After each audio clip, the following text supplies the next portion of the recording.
Strong Roots, APJ Abdul Kalam.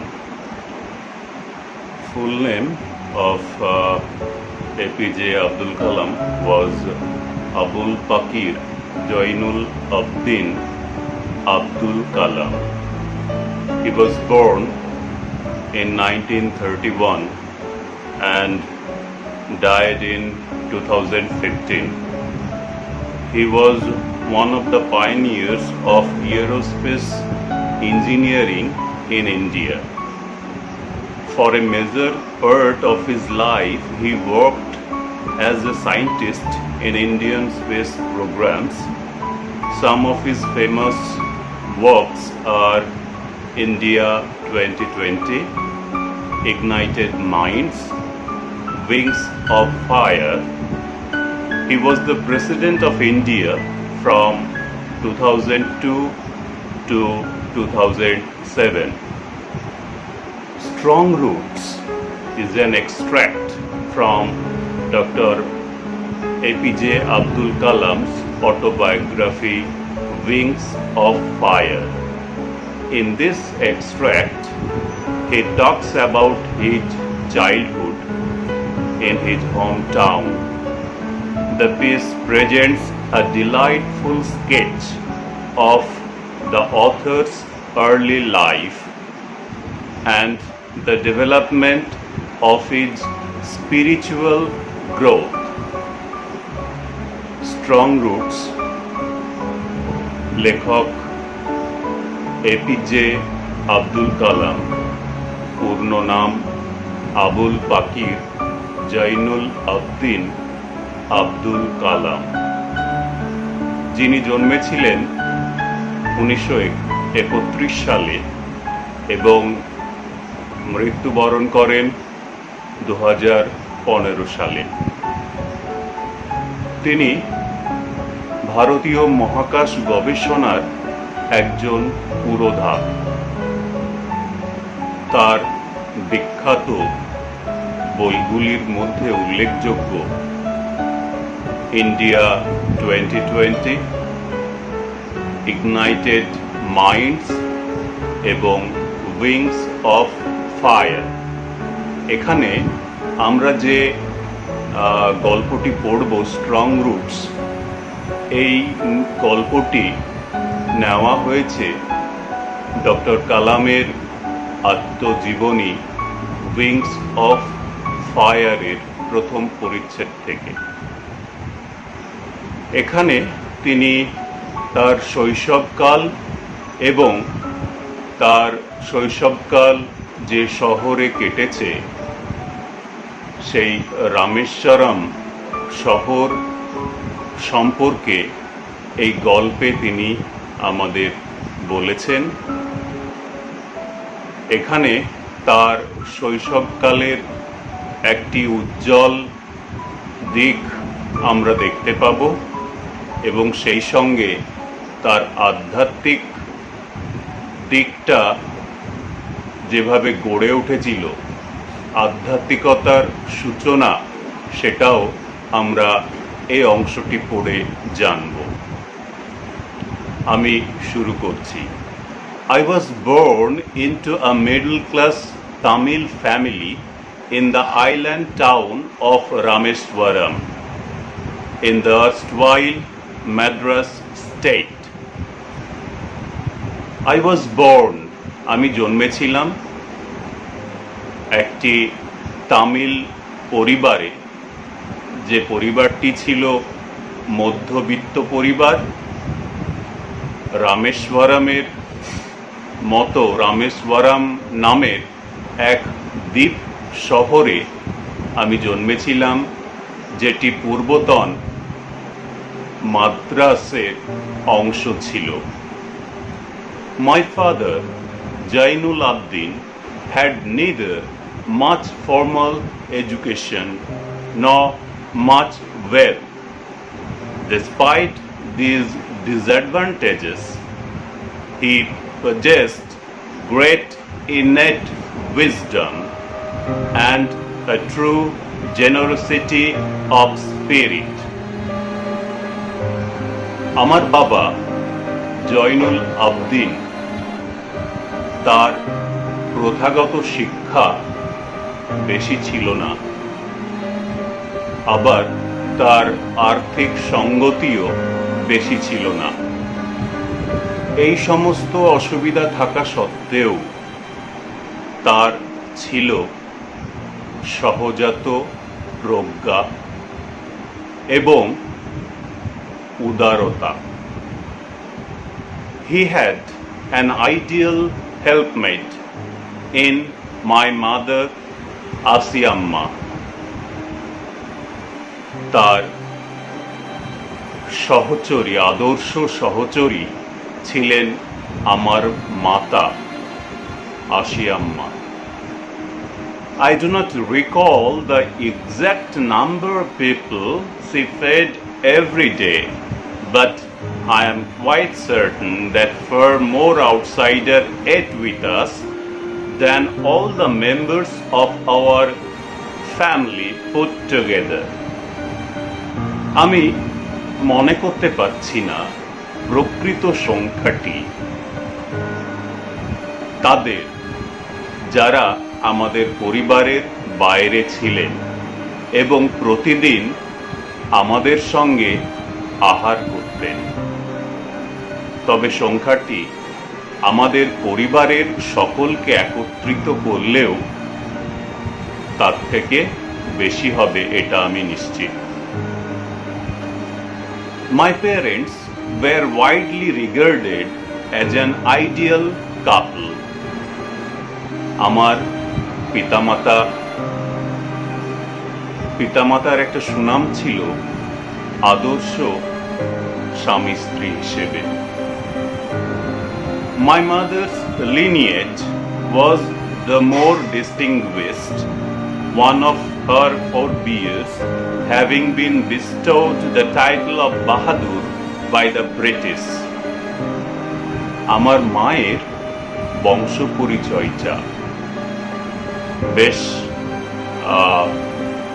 উল্লেখযোগ্য ছিল, কেননা আমার মায়ের এক পূর্বপুরুষ যাকে ব্রিটিশরা বাহাদুর উপাধিতে ভূষিত করেছিলেন। I was one of many children, a short boy with rather undistinguished looks, born to tall and handsome parents. আমি আমার পিতামাতার অনেক সন্তানের মধ্যে একজন, একটি ছোটখাটো ছেলে, বলার মতো তার সৌন্দর্য ছিল না, লম্বা এবং সুন্দর পিতামাতার আমি সন্তান ছিলাম। We lived in our ancestral house, which was built in the middle of the 19th century. আমরা আমাদের পৈতৃক বাড়িতে বাস করতাম, যেটি নির্মিত হয়েছিল ঊনবিংশ শতকের মাঝামাঝি। It was a fairly large pakka house made of limestone and brick on the Moss Street in Rameswaram. এই বাড়িটা ছিল বড় পাকা বাড়ি, যেটা তৈরি হয়েছিল চুন সুড়কি এবং ইট দিয়ে। রামেশ্বরমের মস্ক স্ট্রিটে। My austere father used to avoid all inessential comforts and luxuries. আমার বিলাসিতাহীন পিতা তিনি ত্যাগ করেছিলেন সেই সমস্ত অপ্রয়োজনীয় আরাম এবং বিলাসিতা, যেটা প্রয়োজন ছিল না, তিনি সেইগুলো ত্যাগ করেছিলেন। However, all necessities were provided for in terms of food, medicine or clothing. যদিও সমস্ত প্রয়োজনীয় জিনিসগুলো আমাদের দেওয়া হতো, সেটা খাদ্য হোক বা ঔষধ অথবা পোশাক। In fact, I would say mine was a very secure childhood, materially and emotionally. প্রকৃতপক্ষে আমি এটা বলতে পারি যে আমার শৈশবকাল বেশ নিরাপদ ছিল, আর্থিক অথবা মানসিক উভয় দিক থেকেই। I normally ate with my mother, sitting on the floor of the kitchen. She would place a banana leaf before me, on which she then ladled rice and aromatic sambar, a variety of served homemade pickle and a doll of fresh coconut chutney. I normally ate with my mother sitting on the floor of the kitchen. আমি সাধারণত আমার মায়ের সঙ্গেই আমি আহার করতাম রান্নাঘরের মেঝেতে বসে। She would place a banana leaf before me, on which she then ladled rice and aromatic sambar, a variety of served homemade pickle and a doll of fresh coconut chutney. আমার মা তিনি আমার সামনে একটা কলার পাতা রেখে দিতেন এবং তার উপরে চামচ দিয়ে ভাত এবং সুগন্ধময়ী সাম্বার তিনি দিতেন এবং সেই সঙ্গে ঝাঁঝালো বাড়িতে তৈরি আচার আর সাথে থাকতো নারকেলের চাটনি। The Shiva temple, which made Rameswaram so famous to pilgrims, was about a 10-minute walk from our house. Shiva মন্দির, যেটা রামেশ্বরমের বিখ্যাত তীর্থস্থান, তীর্থযাত্রীদের কাছে বিখ্যাত জায়গা ছিল শিব মন্দির, সেটা আমাদের বাড়ি থেকে 10 মিনিটের হাঁটা পথ ছিল। Our locality was predominantly Muslim, but there were quite a lot of Hindu families too, living amicably with their Muslim neighbors. আমাদের এলাকাটা মুসলিম প্রধান হলেও সেখানে অনেক হিন্দু পরিবার বাস করতেন, তাদের প্রতিবেশী মুসলিমদের সঙ্গে বন্ধুত্বপূর্ণ এবং শান্তিপূর্ণ সুসম্পর্ক বজায় রেখে। There was a very old mosque in our locality where my father would take me for evening prayers. আমাদের এলাকায় একটা খুব পুরনো মসজিদ ছিল, যেখানে আমার পিতা আমাকে সান্ধ্য প্রার্থনার জন্য নিয়ে যেতেন। I had not the faintest idea of the meaning of the Arabic prayers chanted, but I was totally convinced that they reached God. আমার সামান্যতম ধারণাও ছিল না আরবিতে যে মন্ত্রগুলো পাঠ করা হতো সেগুলো সম্পর্কে, তবে আমি এটা একদম নিশ্চিত ছিলাম যে এই প্রার্থনা ঈশ্বরের কাছে পৌঁছয়। When my father came out of the mosque after the prayers, people of different religions would be sitting outside waiting for him. আমার বাবা যখন সান্ধ্য প্রার্থনার পর মসজিদ থেকে বেরিয়ে আসতেন, তখন বিভিন্ন ধর্মের যারা মানুষ সেখানে অপেক্ষা করতেন তারা তাদের জলের পাত্র এগিয়ে দিতেন।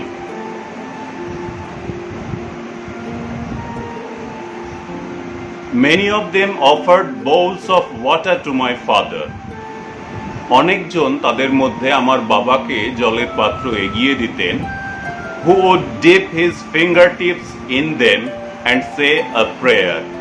এবং আমার বাবা তার আঙ্গুলের অগ্রভাগ সেই জলের মধ্যে প্রবেশ করাতেন এবং প্রার্থনা করতেন।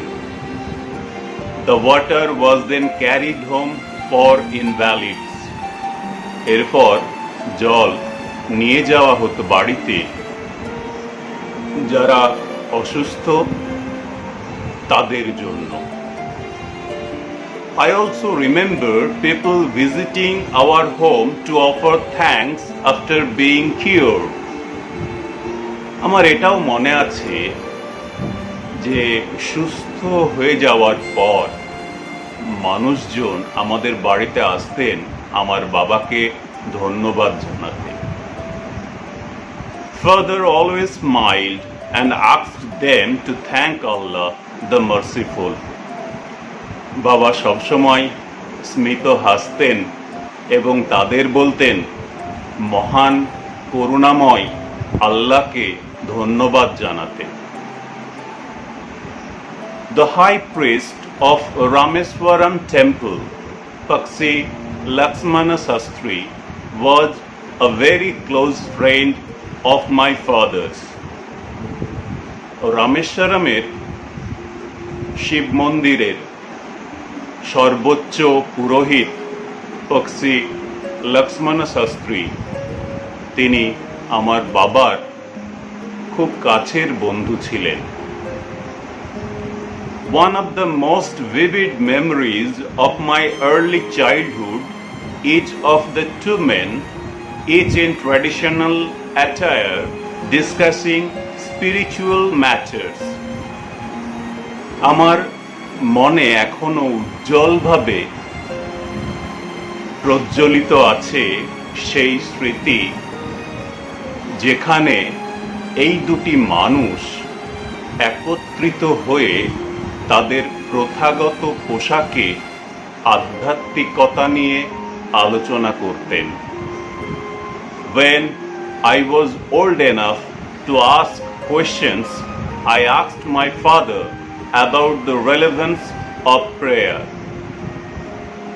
আমি যখন প্রশ্ন করার মতো বড় হলাম, তখন আমি আমার বাবাকে প্রার্থনার প্রাসঙ্গিকতা নিয়ে প্রশ্ন করেছিলাম। My father told me there was nothing mysterious about prayer. আমার বাবা আমাকে বলেছিলেন প্রার্থনার মধ্যে কোনো রহস্য কিছু নেই। Rather, prayer made possible a communion of the spirit between people. পরিবর্তে প্রার্থনা কি করে না মানুষের আত্মার সঙ্গে অন্য মানুষের আত্মার সংযোগ ঘটায়। When you pray, he said, you transcend your body and become a part of the cosmos, which knows no division of wealth, age, caste or creed. তিনি বলতেন যখন তুমি প্রার্থনা করো তখন তুমি তোমার পার্থিব দেহকে অতিক্রম করে যাও এবং মহাবিশ্বের একটি অংশ হয়ে ওঠো, যে অংশটা জানে না কোনো বিভেদ, কোনো অর্থের, বয়সের, জাতির অথবা ধর্ম বা বর্ণের।